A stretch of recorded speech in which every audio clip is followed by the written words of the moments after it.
Hi everyone, welcome back. So let's start our Aeon, the end of knowledge, where we were left yesterday. So we need to start with this new series. It is the disciplines as we currently occupy them are artifacts of the 19th century origins of the research university. So let's see what this series holds for us. Let's start with the first basis. The following year, however, the scholar Robert Burton took a less sanguine view of knowledge production in the Anatomy of Melancholy 1621.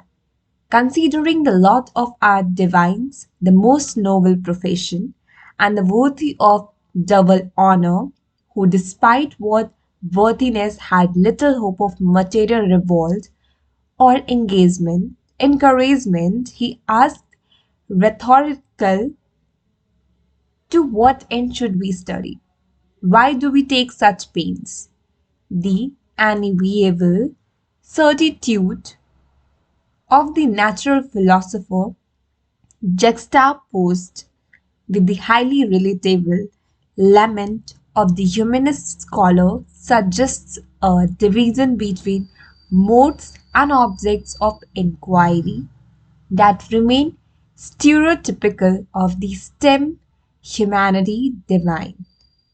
We continue, fairly or unfairly, to associate the natural and applied science with specific and comprehensible ends, while the search for humanistic knowledge seems endless. So, this whole passage is about what is the perceptions or what is the words of scholar Robert Burton from his book Anatomy of Melancholy. So, where he says that are divine, the most noble profession, and the worthy of the double honor, who despite that worthiness has little hope of material reward or encouragements, he asks rhetorically, to what end should we study? Why do we take such pains? The certitude of the natural philosopher, juxtaposed with the lament of humanist scholars, suggests a division between the modes and the objects of inquiry that remain stereotypical to the STEM humanity divide. Here he says that do the people study humanity, just scholars study humanity just because of its most noble profession or double honor, it's give them a double honor, or just a material reward, or there is hope for material reward or encouragements. So he's asking why, to what end should we study, why we take such pains, because study is not an easy task, so why someone is taking such pains, what the motive behind that.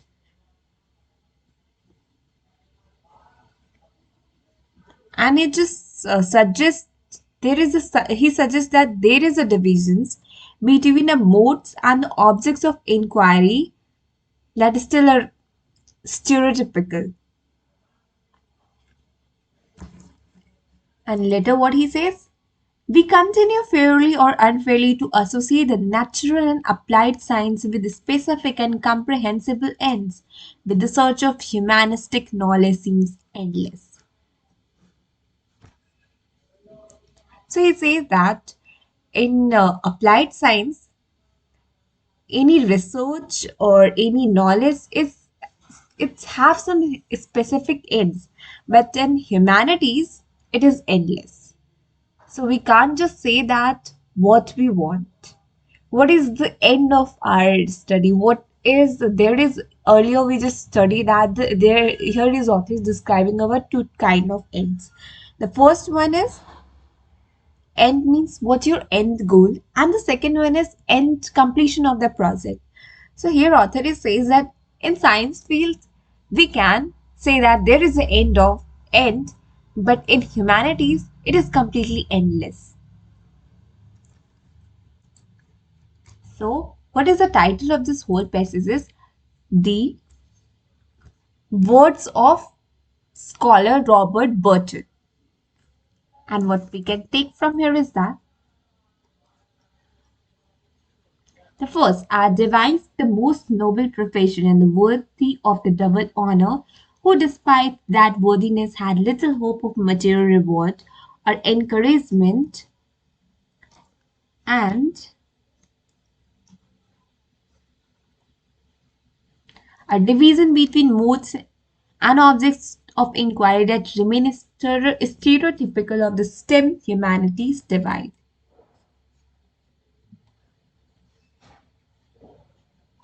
Suggests that the natural and applied sciences with specific and comprehensible ends, while the search for humanistic knowledge seems endless.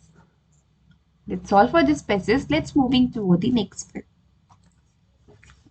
Seeking to sidestep such stereotypes, we asked knowledge producer to revisit Beck's foundational question of the Enlightenment. What is the last or the furthest end of knowledge? Some may be quick to point out that the past effort at ending often appear quixotic or ludicrous, with the advantage of hindsight. For literary scholars, the paradigmatic example of this are George Louis Borges' short story, The Library of Babels, 1941, and the character of Edward Casaubon in George Eliot's novel Middlemarch, 1871 to 2. Casaubon's work on his key to all mythologies is literally unending. He dies before completing it, leading his young wife Dorothea to worry that he will guilt her into promising to continue the work after his death. Scientists, too, have something conceived of their ends as providing, as Philip Kilcher wrote in his essay The End of Sciences, 2004, a complete, true account of the universe. But the idea that such an account could exist, or that if did, we could comprehend it, remain very much in doubt. The aspiration for a global end is generally delusive and potentially dystopian. So, what this passage is saying that this passage is actually providing the examples of various historians' work and scientists' work. So, how the scientists work, the end of the science, we can just complete this. We can just conclude what is this novelist trying to say. Conclude the experiment of the scientist or completion of their project, but but in the but Edward Casaubon's novel, which is Middlemarch, is still incompleted even after his death because the research is endless, because humanistical research is endless. So, what the title of this whole passage is Examples of Historian and Scientist about their research, about the end result of their research. And what we can take from here is that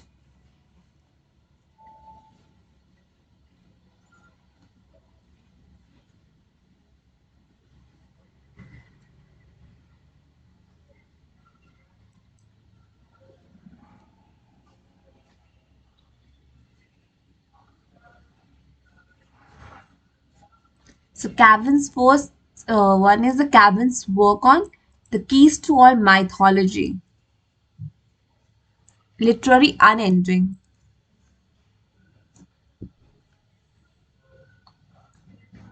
End of the science, we can say. A complete true account of the universe with the idea that such account could exist or that if did, we could comprehend it and remain very much in doubt. The aspiration of the global end is generally delusive and potentially dystopian. That's all for this species. Let's moving toward the next one. Our goal, then, is not to offer a single or final answer to the question of the knowledge ends, but rather to open and maintain an intellectual space in which it can be asked. Scholars across a field may bristle at the idea of their work ending with defenses of various fields commonplace today. The disciplines as we currently occupy them are artifacts of the 19th century origin of the research university, which gave us the tripartite structure of the natural sciences, social sciences, and humanities. This model, which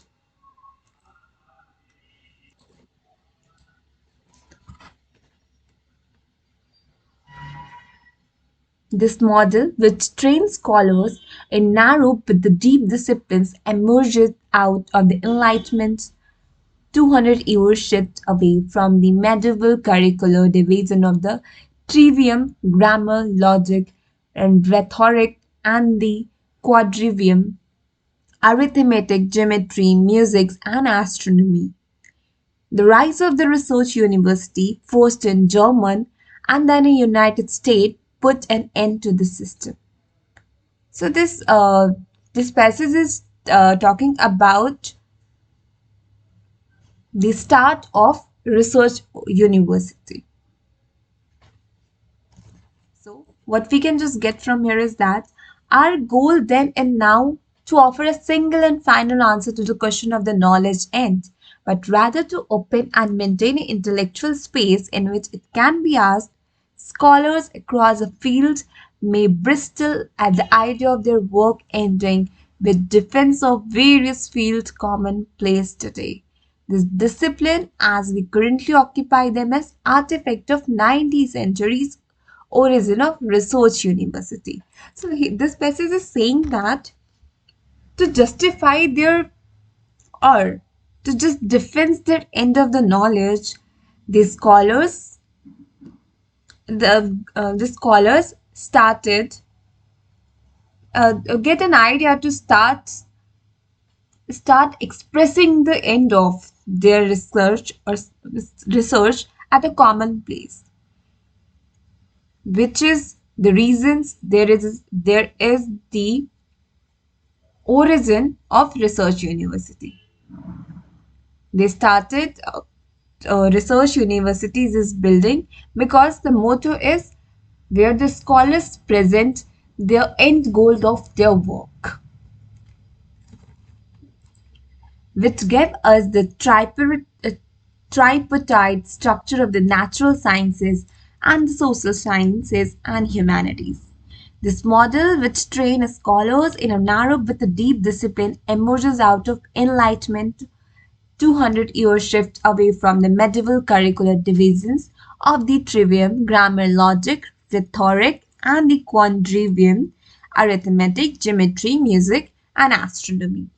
Basically, what kind of a research work you get there is from the historian side, it's a grammar, logic, and rhetoric, and from the scientist side, it's arithmetic, geometry, music, and astronomy. The rise of the research university first in Germany and then in the United States put an end to this system. So the demand rise of this university started in Germany, from Germany to United States. So what is the title of this whole passage is The Birth of Research University. And what we can take from here is that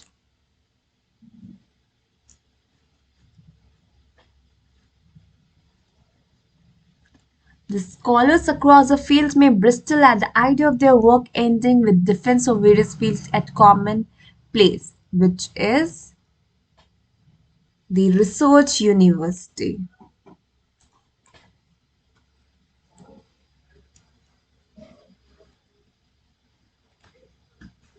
The first trivium, the grammar, logic, and rhetorics, and quadrium, arithmetic, geometry, music, and astronomy. That we can take. And one more line, the rise of the research university, first in Germany and then in the United States, put an end of this system. So let's moving toward the next one. Next space is the fact that such academic structure have changed dramatically over time shows that they are now inherent in, and the past few decades have witnessed widespread interest in interdisciplinary in the form of institutional programs and center as well as in new fields such as American studies, area studies, and culture studies. However, critics of interdisciplinary point out that such efforts are frequently addictive rather than interactive. That is, they combine established disciplinary method rather than remarking them question of purpose, unity, and completions have been key to, if often implicit in the discourse of interdisciplinary that have dominated discussions of the academic institutions organizations.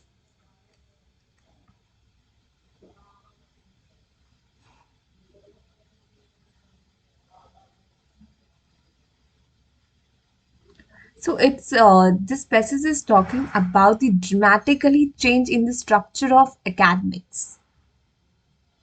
So where the author is saying that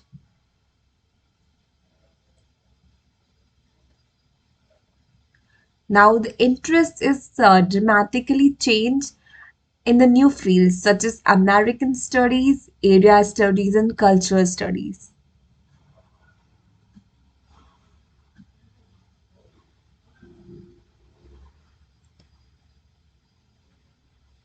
So what we can take from here is that the changes in academic structure after research university, after building of research university. So what we can take from here is that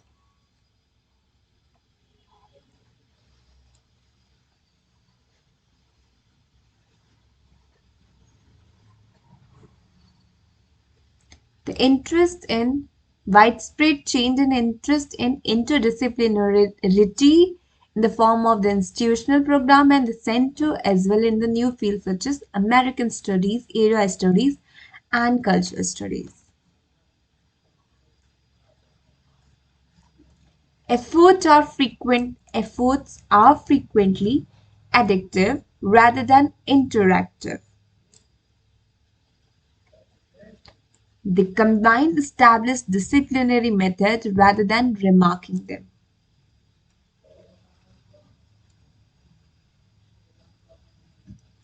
Unity and the questions of purpose, unity, and completion have been key to, if often implicit, in the discourse of interdisciplinary that have dominated discussions of academic institutions organizations. So that's all for this passage. Let's moving toward the next one. Of course, knowledge production does not take place solely within the ivory tower. It was precisely during the Enlightenment that writers such as Joseph Addison's called for philosophy to be brought out of closets and library, schools and colleges to dwell in clubs and assemblies, at tea tables and in coffee houses.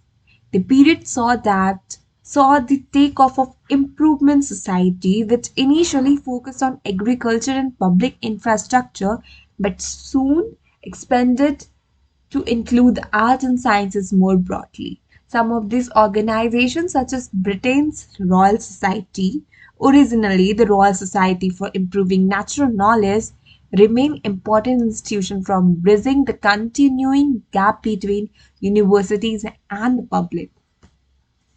So, author trying to say that what is the motto behind all these changes in the organization is to bring out the philosophy out from the closets and the library, schools, and colleges. And they want it to dwell in clubs, assemblies, at tea tables, and in coffee houses. Means it's a general topic for the people, for the common people, because earlier it was just limited to the schools, colleges, and Indian educational institutions only. But now the author wants it's spread to all over the world to the normal discussions of the people, because now the people before it, the common discussion of people is on agriculture and the public infrastructures. So this initiative, this press is also saying that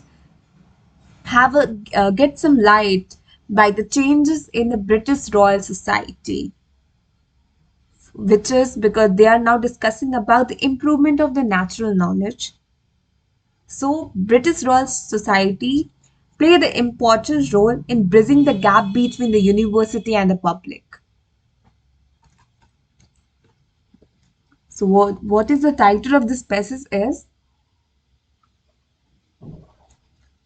what the author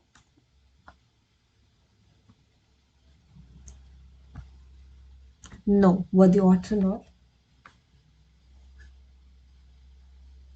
philosophy out from the educational institution to the public.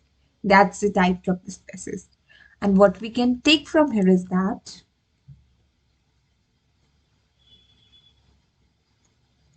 brought out of closest libraries, schools, and colleges to dwell in clubs and assemblies, at tea tables, and in coffee houses.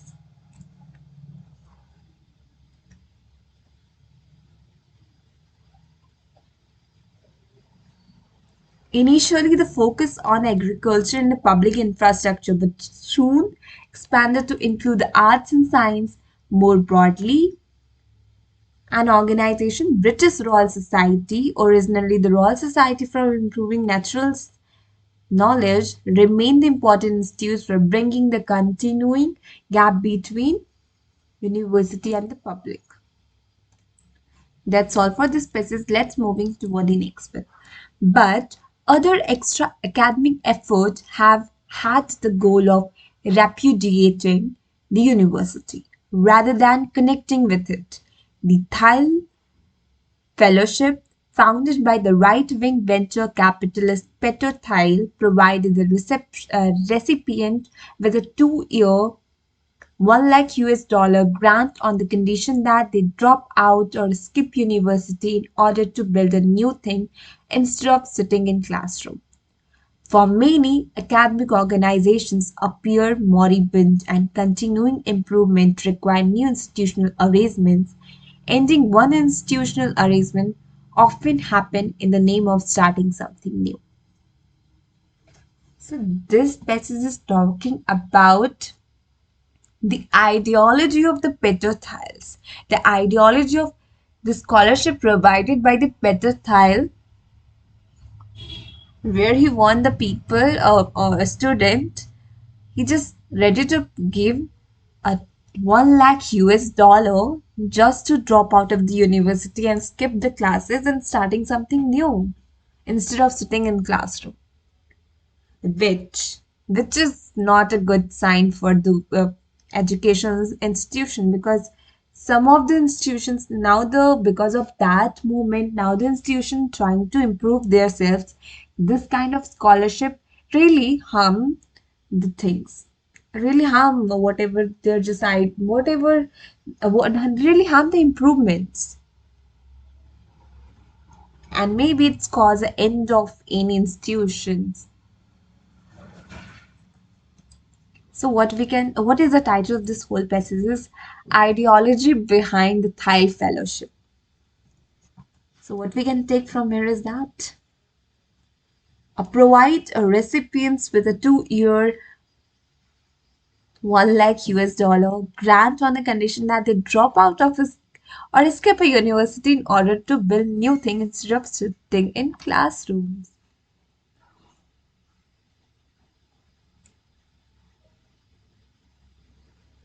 And ending one institutional arrangement often happens in the name of starting something new. So this things is often happens because of this kind of initiative by someone. So That's all for this passage. Let's moving toward the next one. It's quite interesting, by the way. Once we start looking for the end of knowledge, then we notice the interlocking questions about purpose and completeness are central to many of our scholarly undertakings. It can be easy to identify some knowledge project that failed or for good reasons, alchemy, phrenology, and astrology, for example, are now understood as abundance pseudoscience. Through the latter has taken on a new life in 21st century culture. Other disciplines that have also been reported, albeit perhaps prematurely, in 2008, Clifford Sirkin and William Warner argued that it was time to write cultural studies into the history of stopping. In a blog post titled The End of Analytics Philosophy 2021, Liam Coffey Bright opined that the field was degenerating research programs. Peter Voigt used similar language to describe the string theory in an interview with the Institute of Art and Ideas earlier this year. He called it a degenerative program whose goal of unifications had been simply a failure. And Ben Schmidt in his blog has diagnosed a sense of terminal decline in the history professions, giving a cratering number of academic jobs. The field have produced a valuable knowledge, but according to these authors, they may have taken us as far as they can go. So, what this thesis is trying to say that? So, what the many scholars undertake from end of the knowledge. This is the viewpoints of various scholars, what they have undertaken from the end of the knowledge. So the title of this whole passage is Undertaken by Scholars for the End of Knowledge. So what we can take from here is that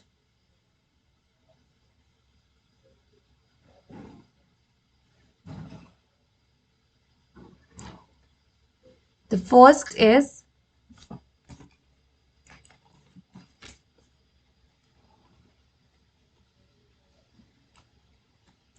the purpose and completeness are central to many of our scholarly undertakings. So what we can say that take from here is it can be easy to identify some knowledge projects that fail for good reasons, which is first the alchemy, phrenology, and astrology, now understood as abundance pseudoscience. The death has also been reported, albeit perhaps prematurely. Clifford Sicklins and William Warners argued that there was a time to write cultural studies into history of stopping. The blog post of title The End of Analytical Philosophy. The Lime Coffee Bright, which was filled of degenerating research programs.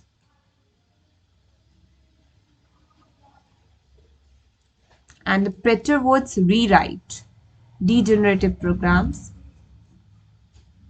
Simply a failure. Ben Stimmett's blog diagnosed a sense of terminal decline in the history of profession given a cratering number of academic jobs.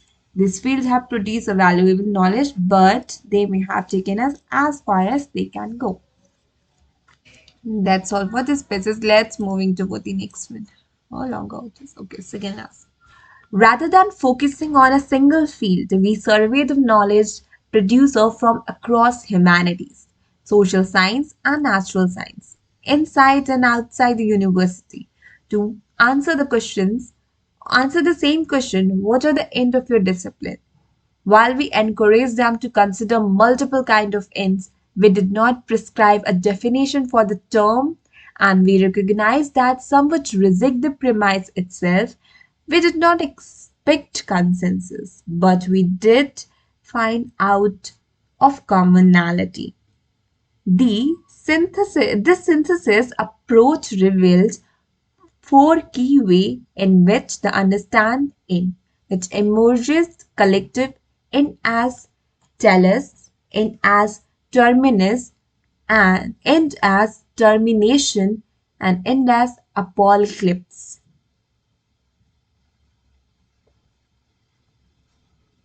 So this passage is about the survey on different fields, which is humanity, social science, and natural science, inside or outside the university, to find the commonality in the answers. So just then the author just concluded that the end is have four way, which is how the people understand the end. The first one is end as telos, end as terminus, end as termination, and end as apocalypse. So what is the title of this passage is Survey on End. On understanding end. Survey on understanding end. So what we can take from here is that survey knowledge producer from across the humanities, social science and natural science inside and outside university to answer the same question.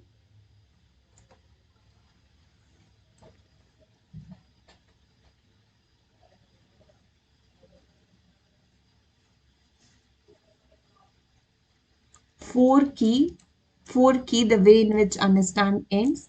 First, N as tellus, N as terminus, N as termination, and N as apocalypse.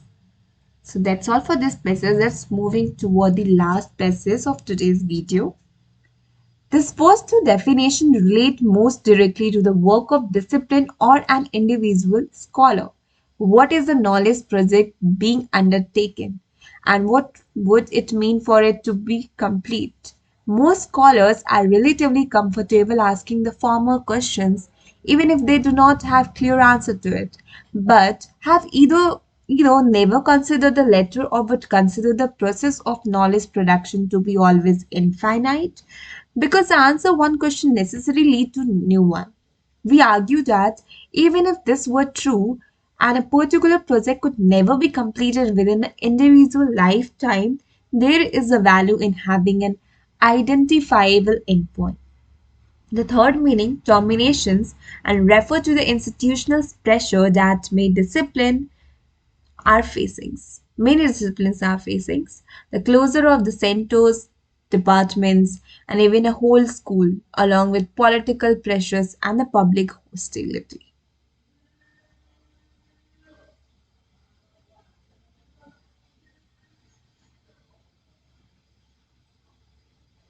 So, what this passage is saying that this passage is explaining the four keys of understanding end. So, the title of this passage is Four Keys of Understanding, explanation of four keys of understanding end. So, what we can take from here is that the first two definitions relate most directly to the work of discipline or an individual scholar. First, that is, what is a knowledge project being undertaken and what would it mean for to be complete.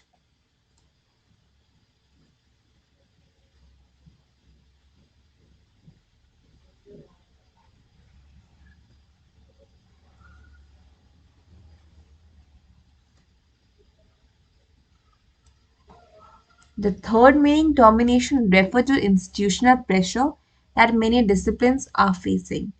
That is the closure of centers, department, even whole schools alongside political pressure and the public hostility. That's all for today's video. Hope you guys like it.